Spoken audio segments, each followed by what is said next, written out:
Buenos días familia, ¿qué tal? ¿Cómo estáis? Envío un saludo muy grande, un beso muy grande para mi hermanita guapa, Esther, para mi mamá. Y bueno, en este vídeo de hoy pues haremos como siempre, empezaremos con la lectura de Le Trésor du Gembloux, que nos habíamos quedado aquí, en este capítulo. Y bueno, después de eso pues tocaré el piano, unas cuantas canciones. Y quizás si tengo algo de tiempo pues haré una breve improvisación. Sin más dilación, vamos para allá. Y voilà. Sophie monte dans... Ah non, pardon, esto ya lo he leído. Aquí. Chapitre 3. Le blaireau blessé est un blaireur. Et elle a peut-être un ou plusieurs bébés qui l'attendent dans un terrain. Jamais 203. Aussi, puedo poner... Ah, sí. Jamais 203. Avec Alex, on se retrouve tout seul. Le bébé blaireau, dit mon frère, on ne peut pas le laisser mourir.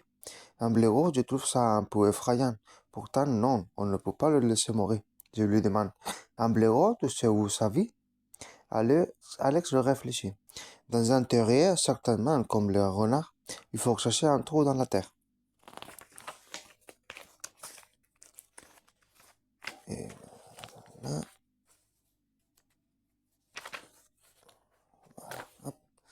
on va fouiller dans les autres herbes. On écarte chaque branche, on soulève chaque brindille. Je regrette de ne pas avoir mis mes baskets. Derrière le gros arbre, une branche craque. On se retourne brusquement, mais il n'y a rien. Dans le silence, je commence à avoir un peu peur. Là, il y a un trou, me dit Alex. Mon frère tend l'oreille dans l'espoir d'entendre un bébé blaireau. Cette fois, ce n'est pas une branche qui craque, mais un rire étouffé qui retentit. Alex se précipite derrière l'arbre et ressort en tirant un garçon par son blouson. Hé, crie le garçon, lâche-moi. Tiens, dit Alex. Notre singe de tout à l'heure. Ta grimace était jolie. Et tu diras à ton chien d'arrêter de nous envoyer des œufs la prochaine fois qu'il nous verra. Mon chien, il est sympa avec les gens qui ne se moquent pas de moi. Alex ne trouve rien à répondre. J'observe le nouveau venu. Son visage est tout bronzé, comme s'il passait sa vie dehors. Il porte un sac à dos bleu qui a l'air plein à craquer. C'est quoi ton prénom? Demande Alex. Loulou, répond le garçon. Loulou nous regarde tour à tour. Toi, tu t'appelles Manon. Et toi, Alex? Je le sais, vous êtes en vacances chez Jack. C'est Papy qui me l'a dit. Papy? Oui, enfin, Denis, celui qui travaille avec votre oncle. Il nous regarde de la tête aux pieds, puis il plisse le nez. Le nez un peu méprisant. On voit bien que vous n'habitez pas à la campagne. Alex est vexé. Non, on habite à Paris et on connaît la ville comme notre poche. Loulou a un petit sourire. Les deux garçons se regardent d'un air de défi. Pour détourner l'attention, j'explique à Loulou. On cherche un bébé blaireau. Loulou a soudain l'air intéressé. Quel bébé blaireau? Je lui raconte tout. La blaireau blessée, sa mamelle pleine de lait, la recherche du terrier. Alex me regarde comme si je trahissais un secret. Il dit, on va se débrouiller tout seul pour trouver ce terrier. Loulou déclare, tu connais peut-être Paris comme ta poche, mais le terrier, tu n'es pas prêt de le trouver. Moi, je peux vous aider. Dites-moi où était la blaireau blessée. Tu sais, c'était à l'endroit où tu nous as fait ta magnifique grimace, répond Alex avec un ton moqueur. Loulou hausse les épaules et fait demi-tour vers le chemin. Alors qu'il cherche le bébé blaireau, Manon et Alex font la connaissance de Loulou, un garçon qui connaît bien le coin. Chapitre 4. Sur la piste. Alex, Loulou et moi, on retourne sur le bord de la petite route. Dans l'herbe, les traces de sang ont séché. Loulou les observe en se grattant la tête d'un air connaisseur. Il se penche et tâte l'herbe comme si elle allait lui révéler un grand secret. Je glisse à Alex. C'est Loulou qu'il frémit quand même. Mais Loulou s'exclame. Regardez. On regarde, mais on ne voit rien. Mais si, continue Loulou. L'herbe était écrasée sur plusieurs mètres, comme une piste. On appelle ça une coulée. Les animaux passent par là. Si on la suit, cette coulée, on tombera sur le terrier du blaireau. En observant plus attentivement, on voit le chemin, il se dirige vers la forêt. Le loup passe le premier et on le suit. Il zigzague entre les arbres sans hésitation. La nuit commence à tomber, mais le loup continue de marcher sans bruit. Je ne peux m'empêcher de lui demander: Loulou, tu es sûr qu'on ne va pas se perdre? Loulou me fait un clin d'œil. Fais-moi confiance. Il a l'air de tout connaître. Alex chuchote. Forcément, lui, il vit sûrement près de cette forêt depuis qu'il est tout petit. Si tu le laisses dans le métro parisien, il va se perdre, et pas nous. Après une demi-heure de marche, la coulée a abouti à une souche d'arbre, sur une petite pente. Arrêtez-vous là, chuchote le loup. Sinon le bleurotin va nous entendre et ne sortira pas. On se tapit tous les trois à quelques mètres. Le loup sort une paire de jumelles de son sac et me l'étend. Regarde, l'entrée du terrier doit être sous la souche d'arbre. En effet, je vois un large trou. Venez, dit le loup, on se cache et on attend qu'il sorte. On s'assoit derrière un nez qui nous protège un peu des regards. Il fait de plus en plus sombre. Waf, waf, waf. Je sursaute. C'est un chien qui aboie, pas très loin de l'endroit où nous sommes. Oh non, c'est Filou, s'exclame le loup. Il a dû me suivre, restez là. Il attrape une corde dans son sac et se met à courir en direction des aboiements. Attends, dit Alex, je viens avec toi. En moins de 10 secondes, le loup et mon frère ont tous les deux disparu. Je me trouve tout seul. Je regarde la coulée. On la voit à peine. Le chien s'est arrêté d'aboyer. Il n'y a aucun bruit. Un oiseau crie au loin, mais c'est très loin. Les branches des arbres bougent un peu sous le vent, mais sinon rien. Les garçons ont dû retrouver Philou. Alors pourquoi ne revient-il pas? Anda, mira, se ha quedado solita la nena. Nos vamos a quedar aquí en el capítulo 5, chapitre 5. Loulou et Alex ont dû partir chercher le chien Philou. Manon se retrouve toute seule dans la forêt alors que la nuit tombe. Vamos a dejar aquí. Y ahora vamos a tocar el piano. Hoy he hecho un poquitín menos de lectura para así compensar con el piano, porque normalmente suelo leer un poquito más de lo que toco el piano. Vamos a coger esto.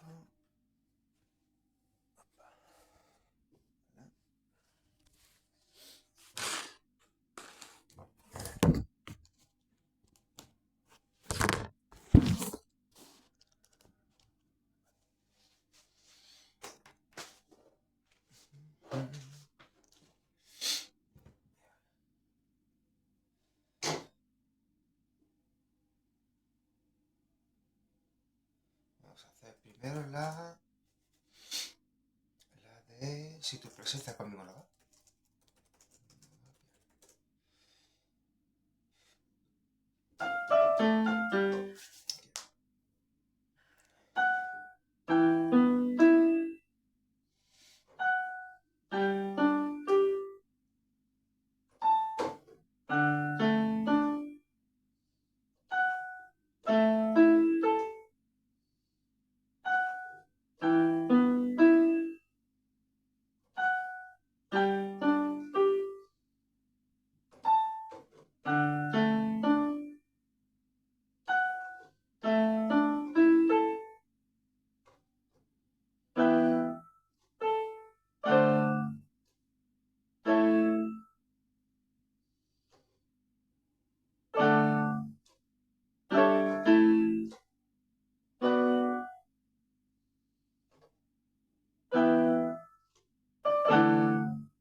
Voilà. Ahora vamos a hacer más grande. Esta todavía no me la sé tocar del todo, con las dos manos, pero lo haré lo mejor posible para que suene bien.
Ahora, bueno, como puedes ver, me queda mucho por aprender todavía. El principio me lo sé, más o menos. Simplemente a la mitad, como no estoy muy acostumbrado a sincronizar aún con la clave fa y la clave del sol, pues al mirar la partitura, pues pierdo un poco la coordinación, pero bueno, poquito a poquito voy mejorando. Yo creo que, si Dios quiere, y practico cada día, yo creo que en un par de semanas lo podré tocar mucho mejor. Vamos al siguiente vídeo. Voy a terminar haciendo la canción. Eh, ¿Cuál puedo tocar? ¿Cuántos minutos tengo? 2 minutos. Pues preciosa sangre. Preciosa sangre. Y ahora terminaré con este.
hola.